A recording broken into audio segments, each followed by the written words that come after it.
C'est le temps des vendanges. La fièvre gagne tous les vignobles français.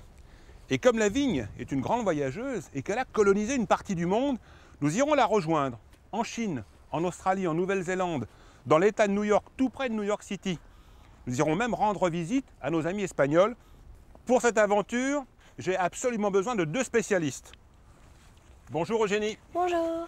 Alors, vendanger ou faire les vendanges, qu'est-ce que c'est? On cueille le raisin pour en faire du vin. Bonjour Frédéric. Bonjour. Le raisin, c'est le fruit de la vigne. Mais la vigne, qui est-elle? Mais c'est une plante grimpante. La vigne appartient à une famille très grande, puisqu'il y a 700 espèces dans cette famille, qu'on appelle d'ailleurs la famille des Vitacées. Et d'où vient la vigne? L'origine de la vigne, on en a trouvé à plusieurs endroits de ces vignes sauvages.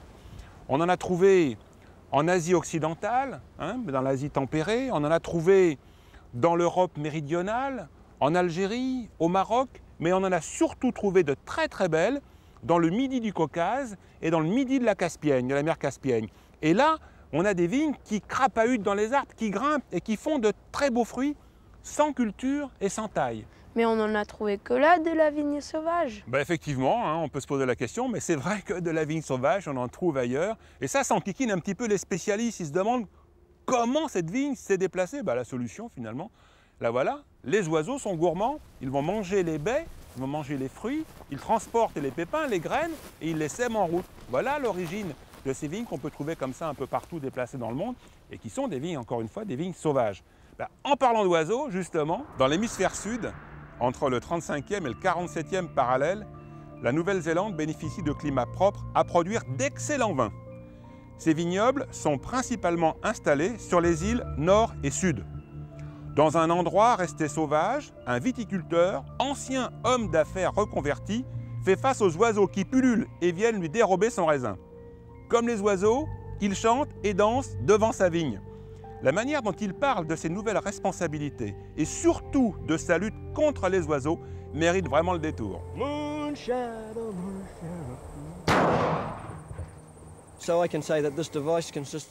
On utilise cet appareil au GPL pendant 2 ou 3 semaines.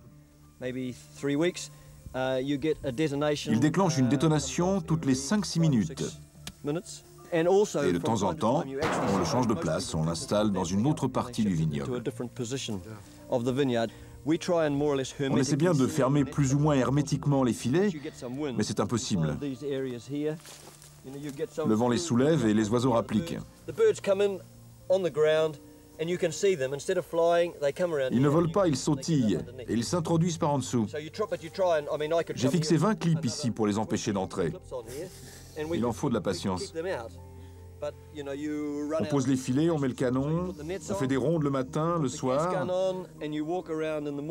Et en fait, quand on demande aux gens qui sont là depuis longtemps, ils vous disent que ça ne sert absolument à rien, que ça fait bien rire les oiseaux. Depuis quand l'homme s'intéresse à la vigne? On a retrouvé des graines de vigne dans des maisons préhistoriques en Europe et jusqu'en Suisse. On se doute, on pense que les premières vignes ont été cultivées au Proche-Orient et ça remonte à 4000 ans quand même, à 2000 ans pour la Chine. Et la vigne est arrivée en Chine en empruntant la route de la soie. Mais en chemin, la vigne s'est transformée, elle a muté, les hommes ont opéré des sélections. Par exemple, ils ont fabriqué des cépages propres à la vinification. Ils voulaient faire du vin, ils aimaient ça. Alors, ce que nous savons, c'est que ces vignes, justement, qui ont donné du vin, se sont surtout développées d'abord en Grèce, en Macédoine et en Asie mineure. Et ce n'est que beaucoup plus tard, en passant par l'Espagne, l'Italie et la Gaule, qu'elles se sont répandues en Europe moyenne. Vous voyez le chemin quand même? Alors, il faut quand même savoir que ces cépages devaient ressembler à ceux que l'on connaît grosso modo aujourd'hui. Des grappes plutôt petites, moyennes, aux grains très serrés. Et ça ressemble déjà au pinot.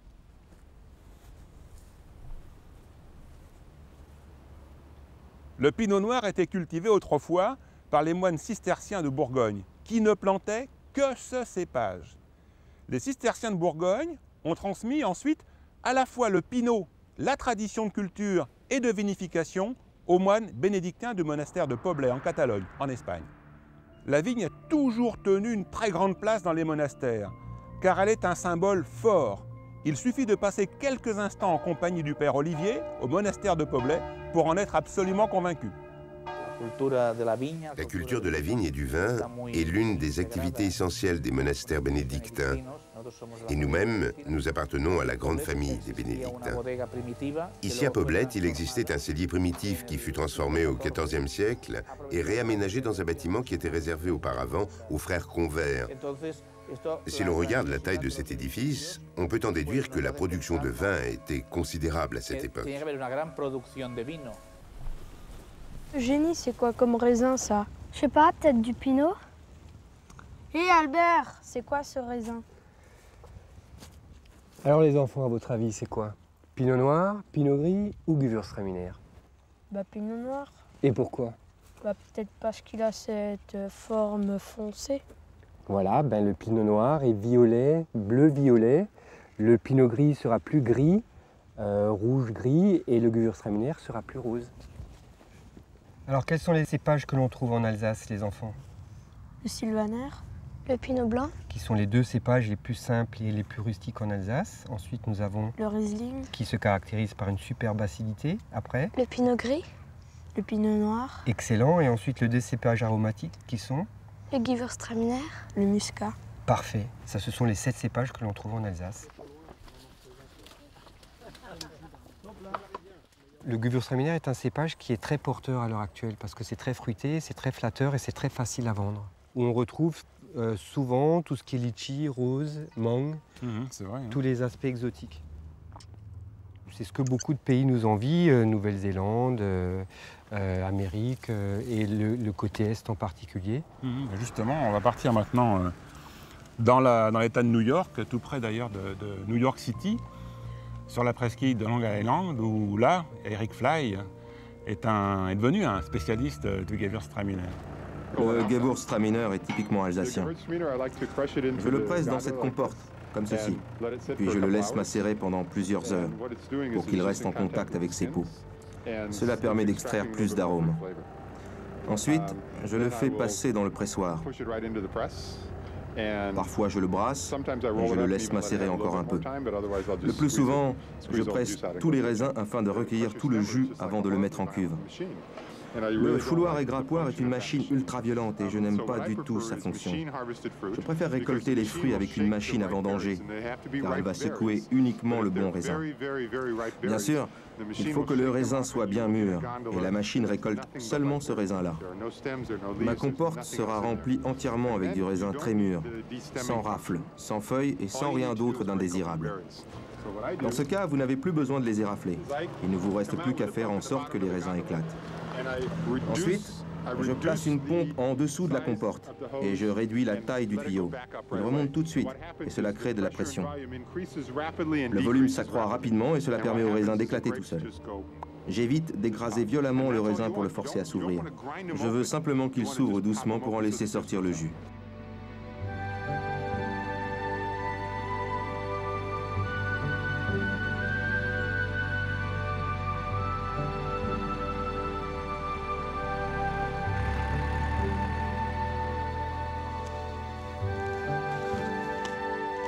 Il est bon.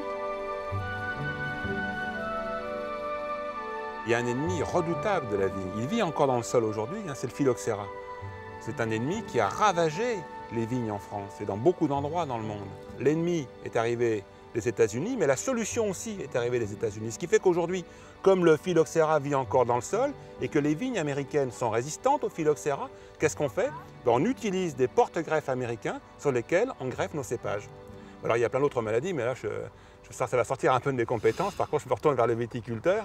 Il y en a d'autres. Il y a effectivement une autre famille de maladies qui sont les maladies cryptogamiques, style mildiou-oïdium. À ce propos, en Chine, dans la région de Xi'an, tout près de l'endroit où se trouve la fameuse armée de terre, il y a un laboratoire d'œnologie qui est dirigé par un personnage tout à fait intéressant qui s'appelle Li Hua et qui cherche des solutions transgéniques en fait, au problème du mildiou. On va lui rendre visite.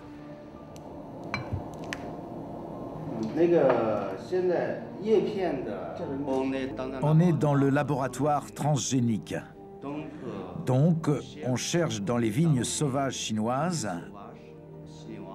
et américaines les gènes de la résistance au mildiou. et aux autres maladies de la vigne, pour les transférer sur les variétés nobles. Les Cabernet Sauvignon, les Gamay, les Chardonnay, etc. Ça, ce sont des plantules très résistantes au mildiou. Mais actuellement, on n'a pas encore la permission pour le transgénétique. La Chine a pris pratiquement la même politique que les Européens. C'est bien contrôlé. C'est pour ça qu'on cultive in vitro. On ne peut pas cultiver dans les champs.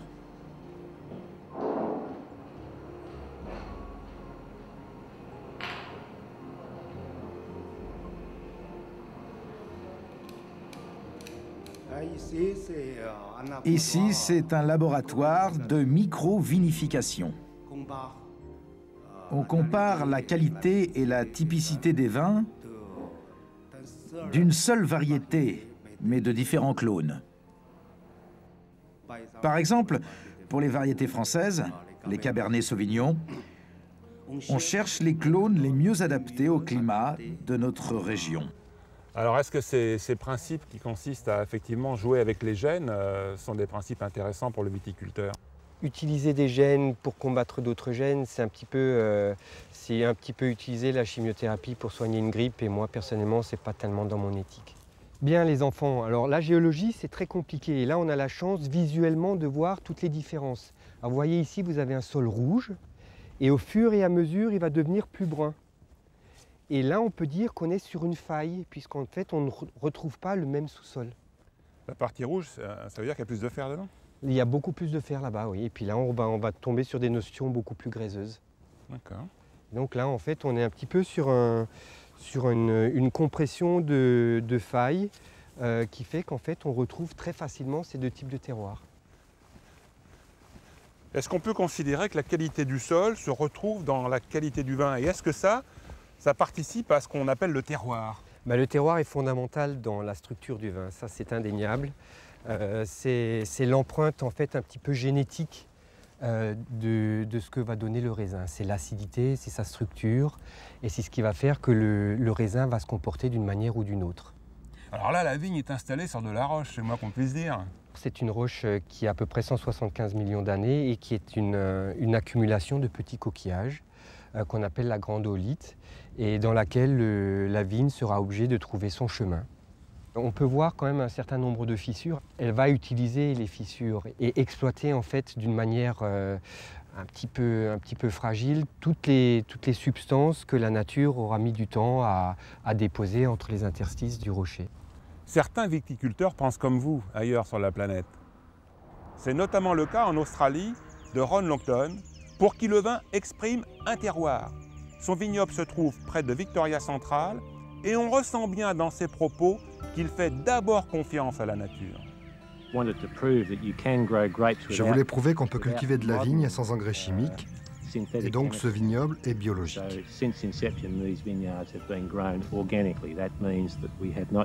On n'a utilisé aucun engrais, désherbant, insecticide ou pesticide de synthèse. En tant que scientifique, je ne peux pas vous regarder droit dans les yeux et vous affirmer que les vins biologiques ont un meilleur goût.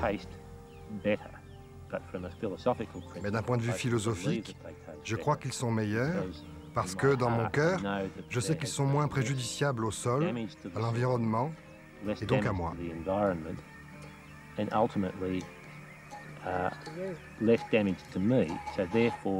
Par conséquent, ils sont meilleurs.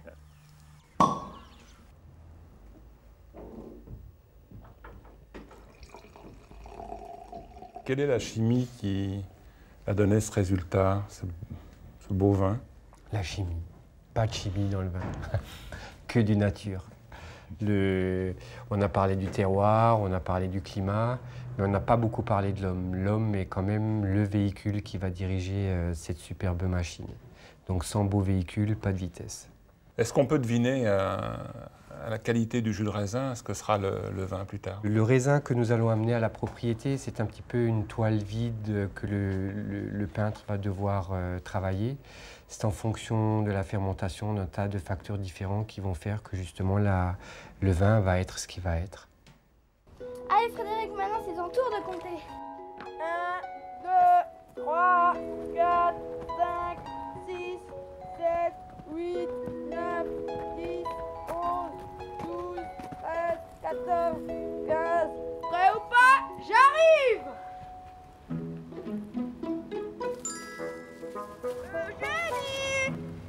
Eugénie!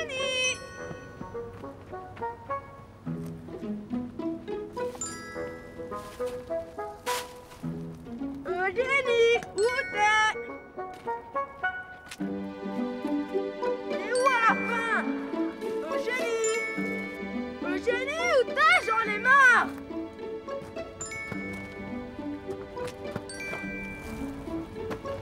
Ah, t'es là!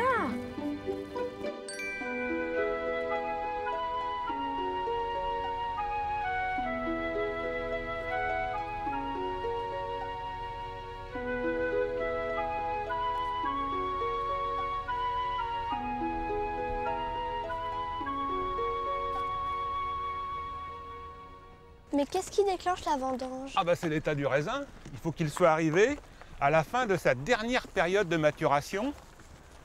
Alors, je vais en prendre un. Vous voyez, il faut que le grain soit translucide. Il faut que la peau du grain soit très fine, d'accord? Que le jus soit savoureux. Il faut qu'il soit sucré. Il faut également que la tige, vous voyez, le pédoncule, ne soit plus vert mais brun. Mais en fait, il y a un côté un peu instinctif chez le viticulteur. Il va ressentir, lui, le moment des vendanges. Hein, l'allure du raisin, à son goût, à plein de petits aspects comme ça. Regardez par exemple cette vigne. Elle est installée sur des terrasses, on le voit bien, vous voyez, partout ici. Hein, elle escalade la colline de terrasse en terrasse. Ben, qu'est-ce qui se passe? Il se passe que les racines de la vigne sont dans un sol très léger.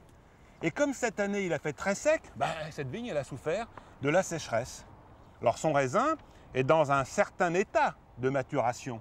Alors que la vigne qui se trouve en bas dans le creux là-bas dans la vallée, elle a plongé ses racines dans un sol profond et qui est resté humide même pendant la période de sécheresse. Il est évident que ces deux vignes ne seront pas vendangées au même moment.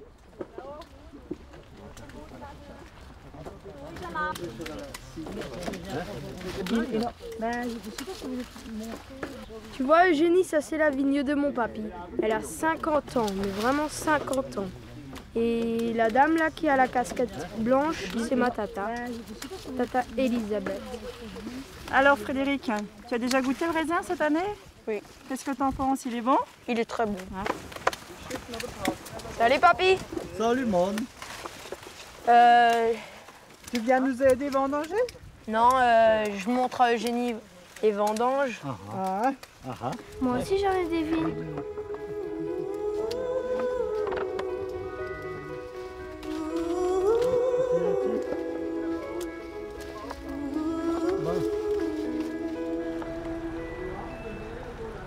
Vous voyez Frédéric et Eugénie, ce qu'on a vendangé tout à l'heure, c'est le jus de raisin qui s'écoule. Alors on va faire quelque chose de très intéressant, c'est-à-dire qu'on va mesurer la densité, c'est-à-dire la concentration de sucre qu'il y a dans le jus de raisin. Et ça nous donne une idée du titre d'alcool que va avoir ce jus de raisin lorsqu'il sera une fois fermenté. Alors on va prélever un petit peu de jus de raisin. On va remplir, voilà. On va donc prendre cet appareil qui s'appelle un mustimètre. Vous voyez, ça ressemble à un thermomètre. Effectivement, c'est gradué. Mais on va mesurer donc la densité, c'est-à-dire la concentration en sucre qu'il y a dans ce jus de raisin. Voilà.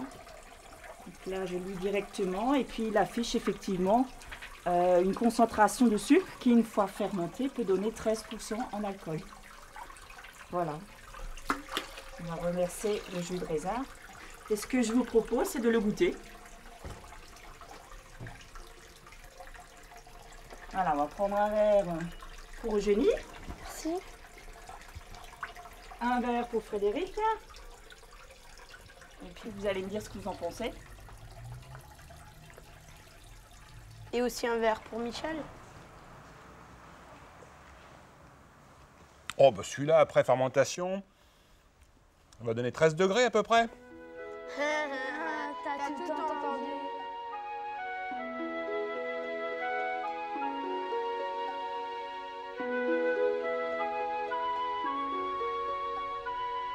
Tu vois, Frédéric, là, c'est les vignes de la famille.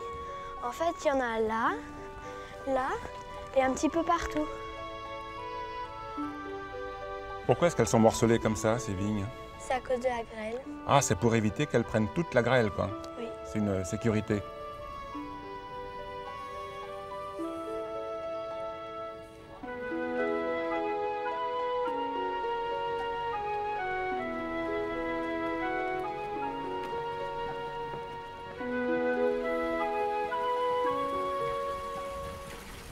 Et c'est qui ça qui a les raisins sur la tête? C'est Dionysos, c'est un dieu grec, le dieu de la végétation. J'irais jusqu'à dire le dieu de la vigne. Il est sculpté dans du grès des Vosges, vous voyez. Il a deux couleurs, un peu lit de vin ici, puis beige. Il est mi-végétal, mi-humain, enfin bref, c'est un dieu. Hein. Allez.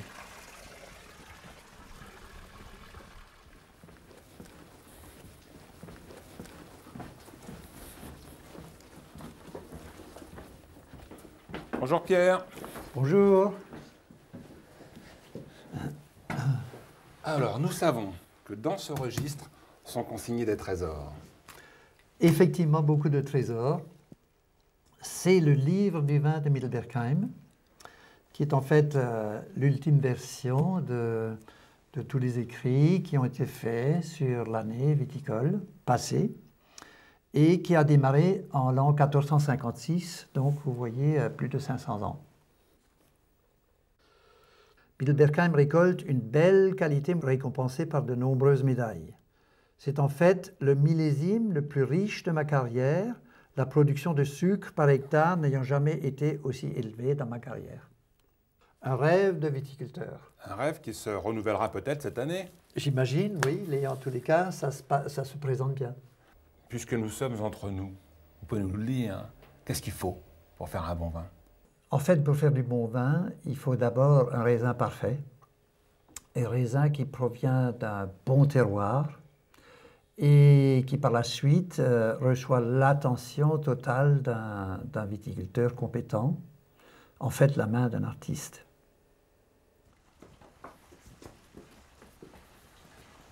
Mais Pierre, regarde, c'est pas du raisin d'ici, il est trop gros. Ah, très bien, tu as remarqué ça, effectivement. Ça, c'est un raisin qui vient d'Israël. En fait, c'est ce qu'on appelle le raisin de Cana.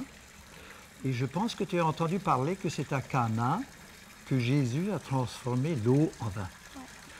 Et alors, comme symbole de cette magnifique histoire, j'ai pris un jour une bouture, nous l'avons fait greffer et nous l'avons implanté ici, chez nous, dans la cour à Mittelbergheim.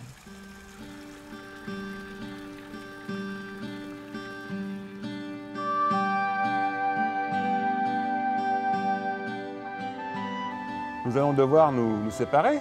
C'est la fin de la balade, au cours de laquelle moi j'ai appris plein de choses grâce à vous, puis grâce à tous les gens que nous avons rencontrés. Qu'est-ce que vous retenez, vous, comme ça, de cette aventure, Frédéric? Des petits coquillages dans le calcaire et des racines qui cherchent leur nourriture dans les fissures. Et toi, Eugénie? Quand j'ai goûté le jus de raisin chez Elisabeth, il m'apparaît plus sucré que d'habitude grâce au soleil. Et le jus de raisin a profité du soleil cette année. Voilà, allez, à plus tard.